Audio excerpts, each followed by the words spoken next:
มาโลไม่ทำ ทำให้กูดถามนิดหน่อยก็ดีเลยหมู่ทาง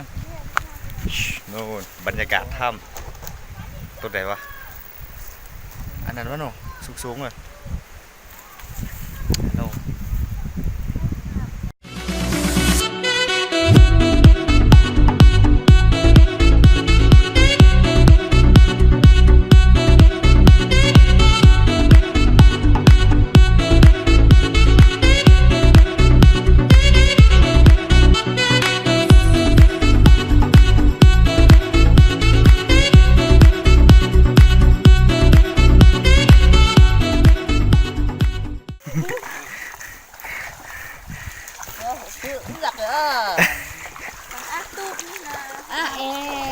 ไข่มาด้วย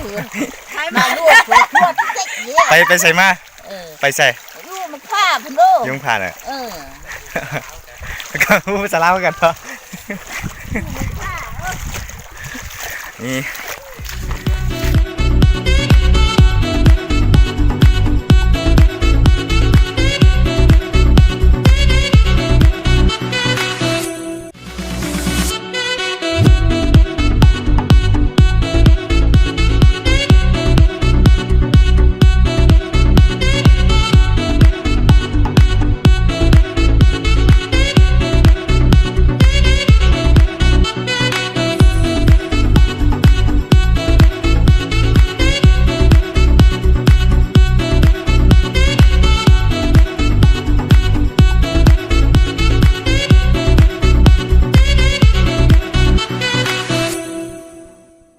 ฮัลโหล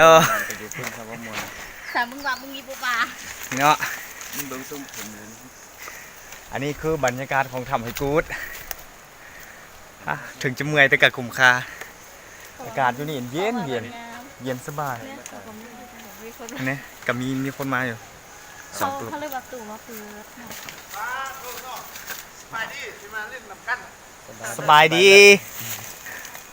มาแต่ใส่อะมาแต่บ้านเลยอ๋ออยู่บ้านนี่เหรออันนี้เขาสร้างโดนแล้วเนี่ยตูบอันเนี้ยข่าวภาษามาลินเนาะนั่นแหละสบายดีอันนี้เนาะอันนี้เป็นคนท้องถิ่นเขาเป็นคนถิ่นอื่นแต่เขาเป็นคนอยู่เมืองพาเนาะอันนี้กับเมืองพากันแต่ว่าอยู่เคยมาครั้งแรกอ๋อต้นกล้วยตัวใดบักสูงเบิ้งเสียกับปัดเองแล้วก็ต้นไม้ก็บักสูงต้นไม้ก็สูงเนาะเขตนี้เดี๋ยวเขาจะขึ้นไปถ้ำเลยนี่มาเป็นครูอันนี้คือไกด์นำทางอันที่มานี่ก็เสียค่าบูรณะตูบละ20,000 กีบเนาะก็ถือว่าเอาเงินหันเข้าบ้านเนาะเขากำลังสร้างใหม่เนาะแล้วเดี๋ยวจักมื้อแล้วนี่2 อาทิตย์ไปสอนให้ละถ้าว่าผู้ใดมาแล้วก็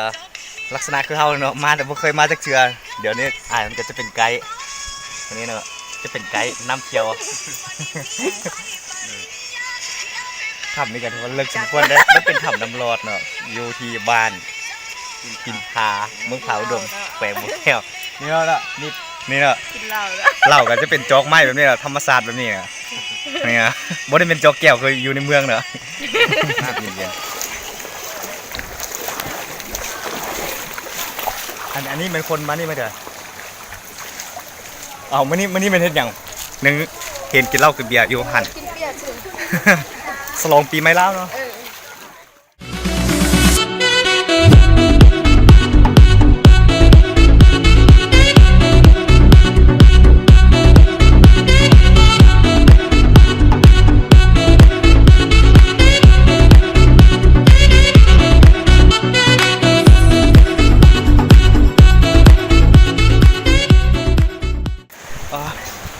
เดี๋ยวนี้ก็กำลังจะฮอดปักค่ำแล้วเนาะ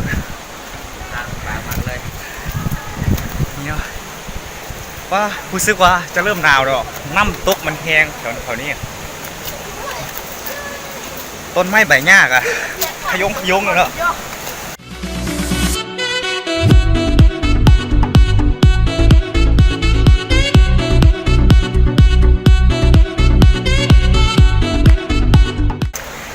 างกันไปต่อ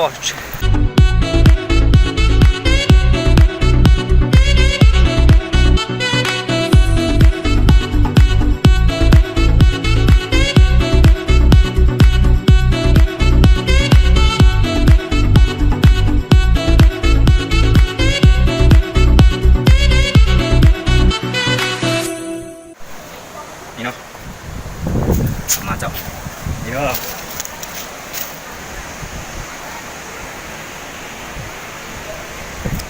โอ้เดี๋ยวอันนั้นจะเป็นทางเข้าเนาะโอ้สูงอันนั้นจะเป็นขนาดมูหัวขนาดยังวะความสูงอาจจะอยู่ที่ประมาณสัก300-400 เมตรประมาณตึกประมาณ10 สั้นประมาณนั้นสูงนี่เลยเนาะนั่นจะเป็นคนที่มาเที่ยวเนาะกล้องมันจะโฟกัสต้องโฟกัสตลอดเลยมันจะเบลอๆเนี่ยมันลมมันแทงไปแล้วเจอกันในถ้ำเลยเดินต้องเดินระวังนะมันเป็นโงนหินสูงนะตกไปกับประมาณว่าตกตึก2 จั่นกูนะ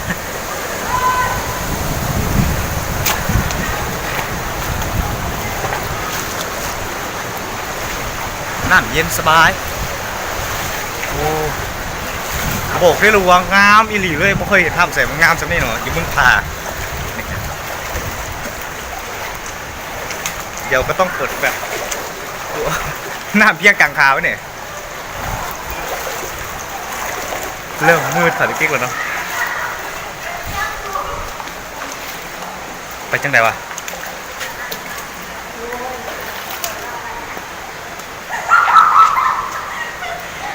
ไปต้องไปแบบระวังเนาะเนี่ยมันจะเป็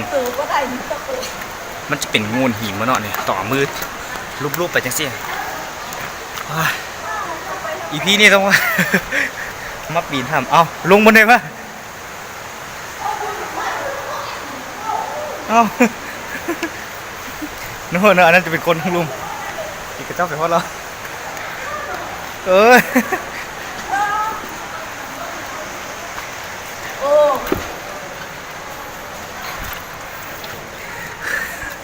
ต้องเลยได้มุดจังซี่มาเนาะ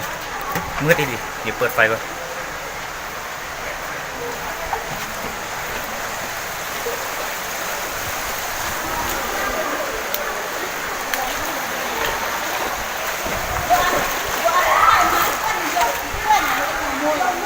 ไป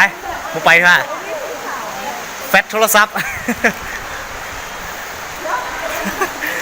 ใส่แว่นนี่แหงมืด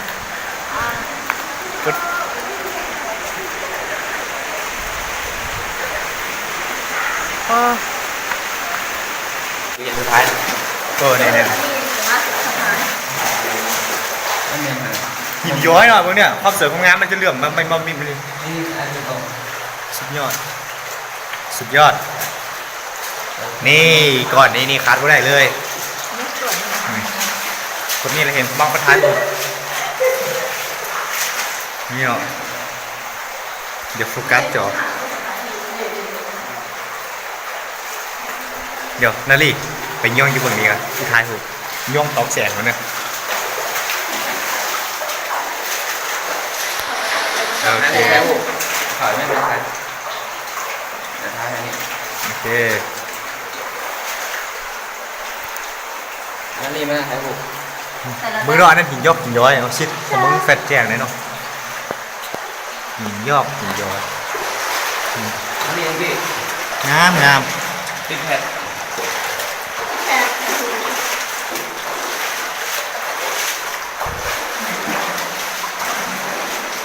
มันนี่เขาจะยางมานี่แหละ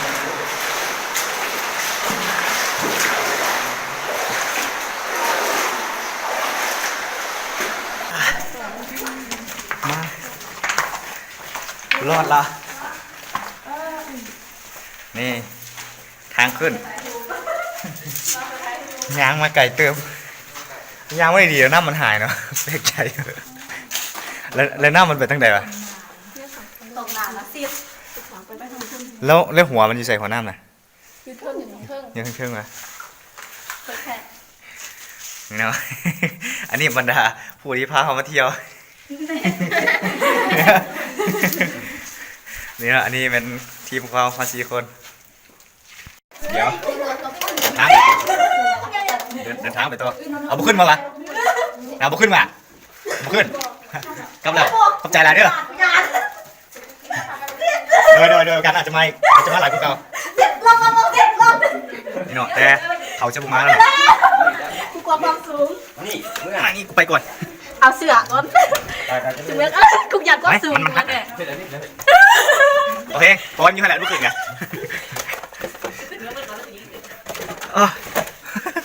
สูงมากเดี๋ยวนี่ อันนี้เป็นทางลง ทำน้ำมันแห้งบ้างทำน้ำมัน เอาแล้วน้ำมันมาจากไหน กลัวบ้างนี่คือเราขึ้นมาเห็นมันขึ้นที่นี่วันน้ำเนาะ เรามาวันนี้บอกได้คำเดียวกุ้มคายหลีเสียค่าบุรณะ3,000 กีบเติมน้ำมัน3,000ไปกับตัวแห้ง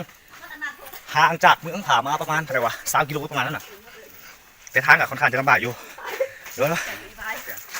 เมื่อยเนี่ย เมื่อไรไป โอ้ยกลัวจะมาถึงเนาะเข้าไปไหนอันจะมีอยู่เขาจะไปสอดอยู่ทางครึ่งเลยอะตอนกลับมาเนี่ยมันจะมีอันเขาจะนำน้ำเข้าไปเนาะมันจะมี2 เลี้ยวไปซื่อๆก็คือออกมาทางครึ่งเลยสอดออกมาทางข้างใดล่ะส่วนทางที่2ก็คือเลี้ยวขวานะเขากลับมาเขาเลี้ยวขวาไปเจอครับว่าจะไหนอะไม้มันมีเจียลายสุดๆนะไปได้อยู่ประมาณ30 เมตรแต่ว่าเขา เอาใหญ่ บอกกล้าเข้าไป ยานติดถ้ำคือกับเด็กน้อยหมูป่าเนาะไม่เคยไปเด้อเพราะว่าชาวบ้านกับเจ้ากลับก่อนแต่กะรู้สึกว่าโอเคอบอุ่นหลังจากที่เขาออกมาบึ้ดเดียวเนาะก็มีชาวบ้านแล้วก็เจ้าหน้าที่อยู่นี่แหละไปโซกเขาเนี่ยเพราะว่าเขาไปด่วนเขาจะเทคแคร์ตลอดเนี่ยถ้าเขามาที่นี่เนี่ยเขาเจ้าหน้าที่กับเจ้าเขากับเจ้าชวนเขาไปเองไปเบิ่งบอลที่น้ำมันสุดเอาเขาเจ้าบอกว่าน้ำมันเพียงแค่รอดพื้นออกมาแต่ว่าน้ำมันถึงใหญ่ขึ้นมันรอดพื้นออกมาได้จังใดก็ยังงงอยู่ นี่เนาะเดี๋ยวนี้กำลังจะเดินทางกลับเนาะน้ำไหนพี่เพียงของเขาอะ